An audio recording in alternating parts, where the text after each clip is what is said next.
नमस्कार दोस्तों, मैं हूं ब्रजेश कुमार।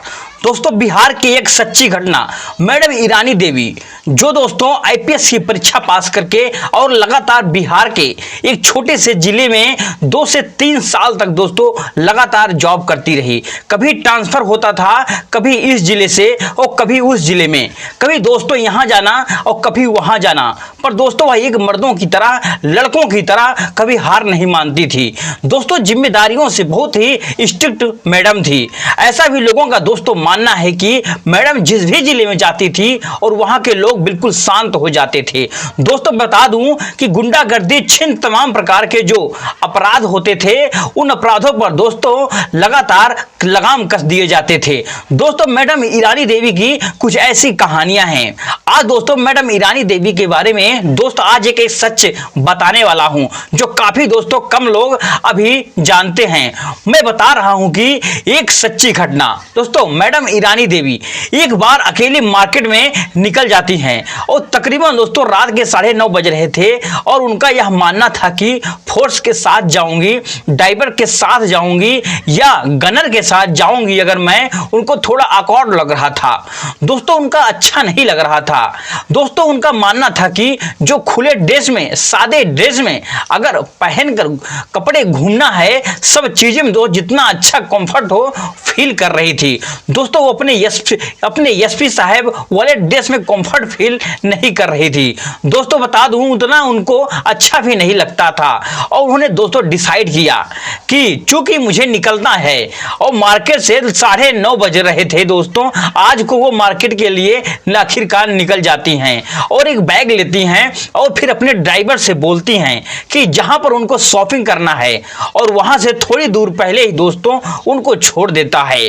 फिर जो ईरानी देवी होती हैं वह बोलती हैं गाड़ी लेकर तुम जाओ, अब मैं तुमको बुलाऊंगा कैट वगैरह करके, तब उसके बाद दोस्तों आप चले जाना, उसके पहले आप सभी मत आना। कुछ शॉपिंग वगैरह किया मैडम ने दोस्तों। शॉपिंग वगैरह करने के बाद कपड़े वगैरह भी, कुछ खाने पीने का सामान भी जो उनको दोस्तों समझ में आ रहा था ईरानी देवी जी को लेने लगी और भीड़ इधर दोस्तों थोड़ा बहुत ही बढ़ रहा था। 2 लड़के दोस्तों क्या करते हैं कि आके मैडम ईरानी देवी को हाथों को टच कर देते हैं।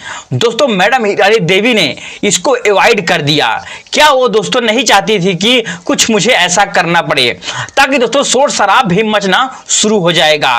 फिर दोस्तों बाजार में तो थोड़ा अवॉइड कर रही थी, लेकिन लड़कों का दोस्तों नोटिस कर रही थी, यहां तक कि देख रही थी। फिर धीरे धीरे दोस्तों वो लड़के उनके पीछे लग गए, क्योंकि दोस्तों कहीं ना कहीं मैडम ईरानी देवी देखने में सुंदर बिल्कुल थी और ठीक ठाक भी देखने में दोस्तों थी। पर्सनालिटी भी उनका दोस्तों बहुत ही अच्छा था, इसलिए दोस्तों वो लड़के कहीं ना कहीं पीछे लग गए। और शायद दोस्तों उन लड़कों को यह नहीं पता था कि जिस मैडम के चक्कर में वह है ना भाई साहब, वह मैडम वाट लगा देगी। उनका लड़के का दोस्तों अनजान थे, बस आम लड़के की तरह दोस्तों लड़की की तरह सोच रहे थे कि मैडम ईरानी देवी को छेड़छाड़ रहे थे।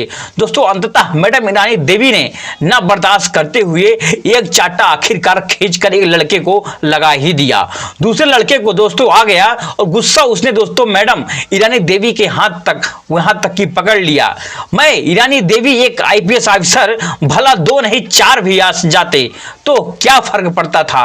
दोस्तों दोनों ही वहां पर गिर दिए और दोस्तों मैडम ईरानी देवी ने मारपीट करके तुरंत मोबाइल निकालती हैं और उसके बाद दोस्तों वहां पर फोर्स आता है और फोर्स आने के बाद भीड़ को दोस्तों हटाना पड़ता है।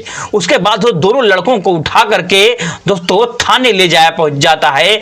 फिर दोस्तों जो मैडम ईरानी देवी जी होती हैं वो कहा कोई भी दोनों लड़कों को छुएगा नहीं, वह बिल्कुल टार्चर भी नहीं करेगा इनको, बस इज्जत से इन लोगों को हथकड़ी पहना करके और बिल्कुल आराम से जेल में बंद रखेगा और थाने में मैं तकरीबन 1 से 1.5 से 2 घंटे तक पहुंच जाऊंगी। और थाने पर पुलिस वाले ने दोस्तों कहा ठीक है मैडम, जैसा आप कहो, मैं आपको छुड़वा दे रहा हूं, आप आराम से जाइए, आराम से जैसा आप कहेंगी वैसा ही होगा, बिल्कुल हूबहू। तकरीबन दोस्तों घंटे 1.5 घंटे बीत गए और मैडम ईरानी देवी फिर अपने घर से आराम से दोस्तों फिर गाड़ी से अपने ड्राइवर के साथ विथ गिनर के साथ, ड्राइवर के साथ, उसके साथ साथ थानेदार भी पहुंचते हैं। और थाने को देखने के बाद दोस्तों मैडम की पर्सनालिटी, उनके रुतबा, उनके पावर को दोस्तों देखने के बाद जो दोस्तों चक्के चुंगे लफंगे लड़के थे वो दोनों, उनके पसीने दोस्तों छूट जाते हैं। अब वो दोस्तों किस शब्द से माफी मांगे और क्या कहें, उनके कुछ समझ में ही नहीं आ रहा था दोस्तों। उनके पास कोई शब्द नहीं था, उनके पैरों के तले बिल्कुल जमीन खिसक गई थी। मैडम दोस्तों ईरानी देवी से वो क्या बोले कि मैम किस तरीके से बोले कि मुझे माफ कर दो। उसके बाद दोस्तों मैडम ईरानी देवी उन लोगों के पास दोस्तों कुर्सी लगाकर आखिरकार बैठ जाती हैं और पूछताछ करना शुरू कर देती हैं। कब से तुम लोग ये सब कर रहे हो? बाजार में कितनी लड़कियों को अभी तक अपनी जिंदगी में छेड़े हो? क्या तुम्हारा टारगेट है? तुम्हारा क्या करना चाहते हो तुम लोग? सब चीजें दोस्तों ऐसे ऐसे सवाल रखी मैडम ईरानी देवी कि उन लड़कों को दोस्तों पसीने छूट गए और उनके पास दोस्तों जवाब भी नहीं था। बस दोस्तों रो रहे थे, गिड़गिड़ा रहे थे, बिलक रहे थे और मैडम ईरानी देवी का दोस्तों पैर पकड़ करके माफी मांग रहे थे। दोस्तों मैडम ईरानी देवी ने कहा नहीं, माफी तो मैं बिल्कुल नहीं करूंगी, मैं किसी कीमत पे नहीं दूंगी, क्योंकि मैं अपराध को बढ़ावा बिल्कुल नहीं देती हूं। मेरा सीधा फंडा है कि जो अपराध होते हुए आंख बंद करके देखेगा तो अपराध और ही बढ़ेगा, इसलिए मैं अपराध को कभी आंखें बंद करके बिल्कुल नहीं देखूंगी। और वो दोस्तों फिर जो मेरे साथ भी हुआ इस पे तो मैं कड़ी एक्शन लूंगी। फिर दोस्तों मैडम ईरानी देवी ने तुरंत उनके ऊपर FIR दर्ज करवाया और दोस्तों फिर दूसरे दिन उनको मजिस्ट्रेट के सामने आखिरकार पेश किया गया और उसके बाद दोस्तों जेल में यहां तक कि भेज दिया गया। और उसके बाद जेल में जो दोस्तों होगा वह तार तार होगा भाई। उनके साथ तो दोस्तों मैडम ईरानी देवी जाने जिला जाने, वहां की पुलिस जाने और नहीं वो जेल की दोस्तों न्यूज, भला अंदर के कहां कौन जानता है। दोस्तों ये थी छोटी सी कहानी सुनाने का दोस्तों जो मेरा मकसद है। यह मैं मकसद नहीं है कि मतलब ऐसे ही समाज में जो हो रहा है, मतलब यह है कि जो बहुत सारे लुच्चे लफंगे लड़के होते हैं जो दोस्तों अपने दिमाग को कंट्रोल नहीं कर पाते हैं, अपने बुद्धि को नहीं समझ पाते हैं दोस्तों, उनकी मेरा निवेदन करने की दृष्टि से वीडियो में बना रहा हूं।